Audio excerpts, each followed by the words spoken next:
The dust, मजबूर कर दिया जरदारी साहब ने इनको, और आज वो हौसला दे रहे हैं उनको कि शाबाश हाजी शाबाश, टेंशन नहीं लो, तुम प्राइम मिनिस्टर हो, तुम करके देखो। तो उधर से शहबाज शरीफ साहब वो फंस गए हैं, हमजा शहबाज तो बहुत बुरी तरह फंस गए हैं। तो मेरे ख्याल में this is high time for the stakeholders as well as the parliament, both the parliaments, national assembly और पंजाब असेंबली, कि उनको फेस सेविंग मिली और इससे जान छुड़ाए। अब अगली बात, आपको लगता है कि ये एक अच्छा मौका है फेस सेविंग का? जी जी जी, शहबाज शरीफ जो है ना वो भी अब अगर जाना है तो भी चले जाए। जी जी जी जी, वो जो मामला है ना जो रखा गया है कि नाअहलियत कितनी देर के लिए होगी और इसका जवाब खुद पार्लियामान ने तय करना है। तो चाहे वो पीएमएलएन की हुकूमत हो, उस पार्टी की हो या पीटीआई की हो, वो जब भी पावर में आएंगे उनके पास सिंपल मेजॉरिटी या 2/3 मेजॉरिटी हो। मैं फिर माजरत चाहता हूं, हाँ जी आपसे माजरत चाहूंगा। इमरान खान साहब आप देख सकते हैं बोल न्यूज़ की स्क्रीन पर इस वक्त कोहाट में जलसा गाह पर पहुंच गए हैं। इमरान खान साहब ने अपना दबाव बरकरार रखा हुआ है, रोज़ाना की बुनियाद पर तकरीबन हम देख रहे हैं कि जलसे कर रहे हैं। हर रोज़ आप भी देख रहे थे, हम सवाबी में उनका बहुत बड़ा जलसा हुआ, उससे पहले हमने देखा फैसलाबाद में, हर जगह वो जा रहे हैं, हर शहर में जा रहे हैं, एबटाबाद भी गए, इससे पहले दीगर शहरों का हमने देखा। मियांवाली से उन्होंने आगाज़ किया, उन्होंने कहा कि जनाब जहां से मैं इलेक्शन लड़ता हूं मेरा आबाई इलाका, वहां से मैं आगाज़ करूंगा। फिर उन्होंने कहा जी मियांवाली मैं आपके पास आया हूं, कभी मायूस नहीं किया, वहां से आए और उसके बाद अब ये खैबर पख्तूनख्वा के मुख्तलिफ इलाकों में मुसलसल वो जलसे करें।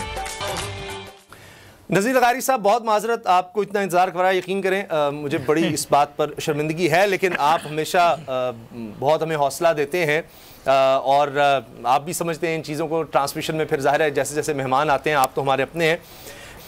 ये बताएं लगारी साहब कि ये क्या होता है कि मियां नवाज शरीफ साहब को मुश्किल वक्त में जरदारी साहब की ज़रूरत क्यों पड़ जाती है? वो मुझे याद आ रहा है कि इलेक्शन का बायकॉट 2008 में करने जा रहे थे, लेकिन फिर उनको समझाया गया कि ये ना करें और फिर आप देखें कितना फ़ायदा इससे उठाया। आज लगता है जरदारी साहब उनको समझा रहे हैं कि हौसला करें, हिम्मत करें। मरीम साहब वाज़े तौर पर बयान दे चुकी हैं, नवाज शरीफ साहब दे चुके हैं, शहबाज शरीफ साहब भी नहीं जाने चाहते होंगे, इतनी तगदो के बाद तो उनको ये सीट मिली है, बेटा भी कैसे वज़ीर आला बना। तो आपको लगता है कि जरदारी साहब मना लेंगे कि नहीं रुको, या नवाज शरीफ साहब दिखाना चाह रहे हैं कि नहीं ये सारी पीडीएम जो भी है फैसले मेरे ही हैं, तभी मैंने सारी काबीना को या काबीना के कुछ हिस्से को, नून लीग की काबीना के कम से कम कुछ हिस्से को मैंने बुला लिया था, तो वो नवाज शरीफ साहब अपनी चाल चलेंगे? इस वक्त चाल क्या रही है? बात जो कहा है जमील ने उसको मान लें और कहेंगे ठीक है हम भी जाते हैं मास्टर्स के पास और उनके साथ जाकर राय लेते हैं। मतलब अब आपके पास क्या रह गया? इस वक्त जो सूरत हाल है, अगर जाते हैं हम उस इलेक्शन की तरफ जो पंजाब में हुआ है, पंजाब असम्बली में हुआ है, अगर वो किसी भी तरीके से आपने इसको मैनेज कर भी लिया था, उस वक्त ये फैसला तो नहीं था, अब ये फैसला आ गया है। अच्छा फैसला नहीं, राय आ गया, चलें राय आ गई। अच्छा इस राय के मुताबिक अगर कल, इस वक्त गवर्नर तो वही है ना जिनका नाम चौधरी परवेज़ लाई है, अगर वो कहते हैं कि जनाब आइए एतमाद का वोट लीजिए, तो फिर क्या होगा? फिर असम्बली में क्या सूरत हाल पैदा होगी?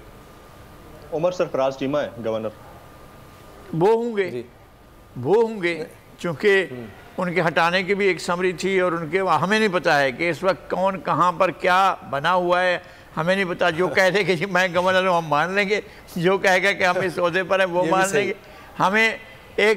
हमने इस तरह की जब कहीं इनकलाब आ रहा होता है, यहाँ इनकलाब नहीं आ रहा है जी, मैं पेशगी बता रहा हूँ कि यहाँ इनकलाब नहीं आ रहा है, यहाँ पर ताकतवर स्टेटस को की कुव्वतें अपने स्टेटस को बरकरार रखने के लिए ही सारा जोर लगा रही हैं, बेशक लगाएं, लेकिन स्टेटस को पाकिस्तान का खिसक चुका है, अब उसके पैर उखड़ चुके हैं। अच्छा, और ये सूरत हाल बिल्कुल दूसरी जानिब चली गई है।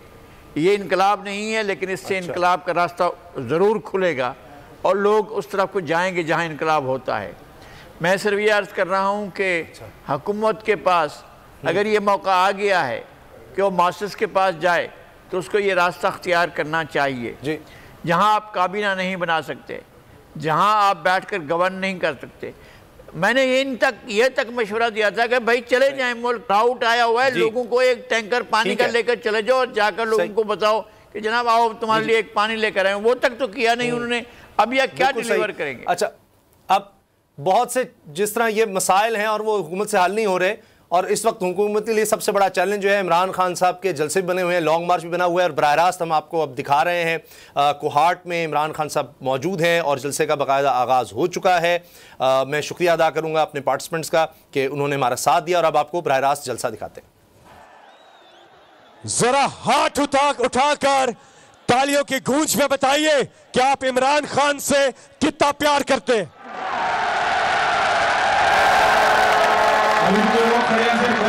बीच में मत बोले भाई, मोबाइल फोन की लाइट्स ऑन करें जहां तक आवाज जा रही है, जहां तक आवाज जा रही है मोबाइल फोन की लाइट्स ऑन करें। इमरान खान साहब 4 बजे से आपका इंतजार कर रहे हैं और यहां से एक बंदा भी नहीं हिला। 4 बजे से वेट कर रहे हैं आपका।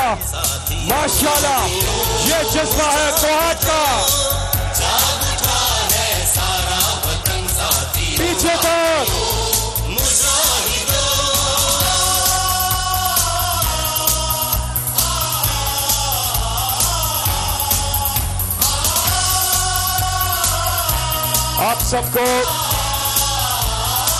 आप सबको इंतजार है इमरान खान के खिताब का, इसलिए हम जरा जल्दी करेंगे और ठीक 10 मिनट के बाद इमरान खान साहब